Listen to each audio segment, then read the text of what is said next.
সজল সরকার। আমার মে মাসেতে র্যাপিডো বাইক করে চলে যাচ্ছিলাম, তখন যেতে যেতে র্যাপিডো বাইক জোরে ব্রেক করার পর আমি পড়ে যাই নিচে। পড়ে যাওয়ার পরে আমার বাঁ হাতের শোল্ডারেতে একটা চোট আসে। সেই আঘাত লাগার পরে আমি ডক্টরের কাছে যাই, মণিপাল হসপিটালে। দেখানোর পরে ডক্টর ওষুধ দিয়েছিল, কিন্তু তখন সাময়িকের জন্য ঠিক হয়ে গিয়েছিল।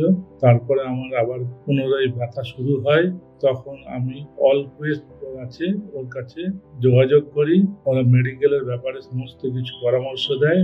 ওর থ্রুতে আমি ডক্টর আফগান স্যারের কাছে যাকে দেখানোর পরে উনি ওটা এমআরআই করার পরে বলেন যে আমার বাঁ হাতের শোল্ডারের কাছে টিয়ারে ক্র্যাক হয়ে গেছে। সেই ক্র্যাকটা অপারেশন ছাড়া উপায় নেই। আমি অনেক ফিজিওথেরাপি অনেক কিছু করেছি, কিন্তু তাতেও কোনো কিছু হয়নি, লাভ হয়নি। তারপরে আমি ডাক্তার আয়াপ্পনের সঙ্গে অলকোয়েস্টের সঙ্গে যোগাযোগ করি।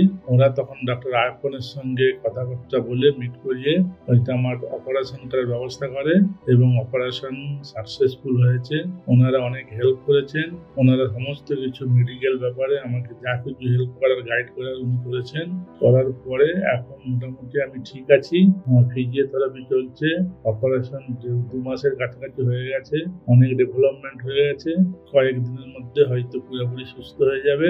এই জন্য আমি সকলকে বলছি, যদি কারো মেডিকেল ব্যাপারে কোনো কিছু জানার থাকে, কোয়ারি থাকে, অলকোয়েস্টের সাথে যোগাযোগ করুন। ওনারা আপনাকে সর্বদিক দিয়ে, ইন্স্যুরেন্সের দিক থেকে, সমস্ত দিক দিয়ে হেল্প করবে। Thank you.